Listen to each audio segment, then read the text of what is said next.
Hi, Sarah here with another layout process video. I'm using up some of my supplies from the prize that I got from the Lottie Loves paper challenge from June, and I still have quite a lot of papers left here, so I want to try and use them up. Thanks again, Sarah, for the prize. And I'm also following the sketch from the For the Love of Pretty Paper group. That's the July sketch, which is the competition for that one is now closed because it is August as I'm doing this voiceover. But if you stay tuned on those two sites, then there's challenges here and there, and they're both run by Sarah.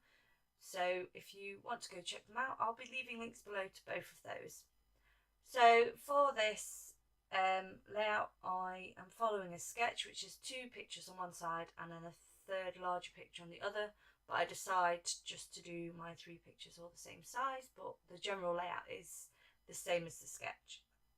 So first of all, I'm taking the, I guess, B-side you call it, off these papers, which is the for matting and layering, and then the other side of these papers are all have patterns on, which is really handy because obviously they work perfectly with the pattern side of the papers. So now I've got my photographs matted. I'm just bringing out my cardstock and just adding in a few embellishments which are from the Cool Kid collection by Create Paper, which match really well with the papers, which is the Alex collection by Bella Boulevard. So I've just gone through all them and just chosen some bits that I think will work well, and there I've just grabbed that tag which I'll be doing my journaling on, and I'm just moving things around and just deciding what I think will look good. And now I'm going to go through my papers and add some paper clusters behind each of my photographs to add a bit more interest and dimension to those. So I selected this one because it's got lots of colours on it, but the colours in the papers go really well with the colours of all the different toys in the photographs, which are of my little boy and his daddy, and he was building a shelf in the garden, so Joel, my little boy, wanted to join in, so he brought up all his toys. He's there fixing a little duck on one of them, I think, and he just covered the workbench in toys. It was very funny, and I just stood there and laughed and took pictures instead of removing him from the situation. So yeah, he's copying daddy in these, which is very cute. Anyway, back to what I'm doing here. I've sorted out my layering. I've not just put full layers behind each photo. I've added different shapes behind it just to add a bit more interest rather than just even matting layers behind there. I'm again going back in now. I've got those layers in with my ephemera, just trying to decide how I want to space things out. I know I definitely want to use that plain because it's a kind of blueprint plain, and I think it sort of matches well with the whole building things in the garden theme. So now that I've got a general gist of how everything's going to look, I'm just marking very lightly with a pencil where my photos will be, so then I can add some mixed media on my background. And this time I'm just using some Heidi Swap what's it called? It's silver texture paste. I think it's actually called texture paste. I'm not sure if it's got a different name. I will have a quick look. Metallic texture paste in silver by Heidi Swap. And my stencil, I think, might be a Heidi Swap one as well. And it's just lots of tiny crosses on there.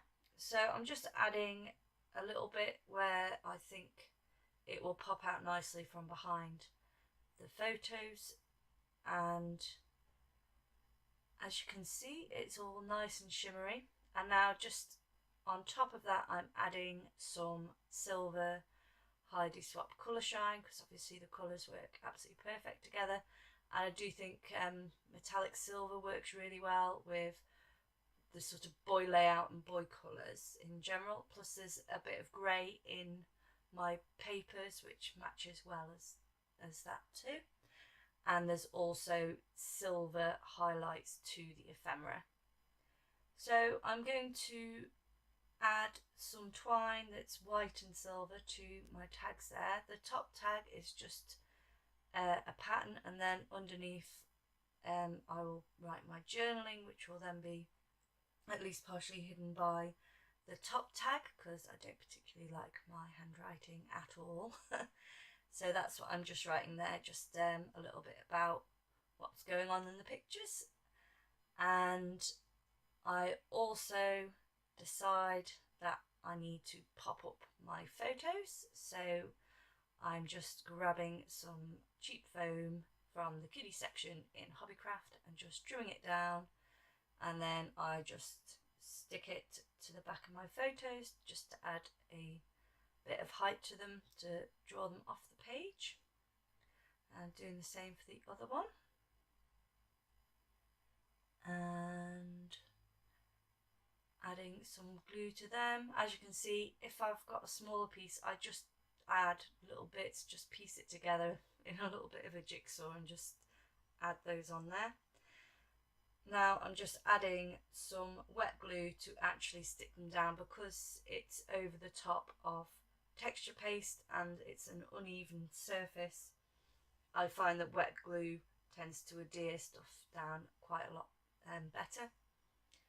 And then I'm just adding a little bit of foam to the back of my tag as well, so that it doesn't get lost between the photos and it sits up on the same level and makes it easier for the top tag to lift up.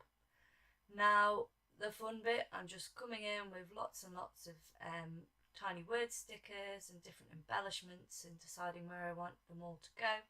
I've got a few enamel shapes that are also from the Cool Kid collection there, which I'm sticking down. And I also add a few of those puffy green hearts, because they go well with the colour scheme as well. And I also managed to add in a flamingo, because I figured it was random and all the selection of little toys on the workbench were quite random, so I thought it kind of went quite well with it overall. So the flamingo gets to go on there as well. And oh no, I've changed it and just added the other flamingo facing the other way. And that is it. I just come in now, just covering up all faces, etc. And now I'm going to come in with some ink sprays, which are all colours that are in the pattern paper, so that it draws those colours out and makes them pop. So I've got an orange, a mustard yellow and a navy blue. I think they're called Faded Jeans, and squeezed orange and mustard seed, I think. And that is me done. Here's a little bit of a close-up, and thanks for joining me. If you'd like to see more from me, then please like and subscribe. Have a great day.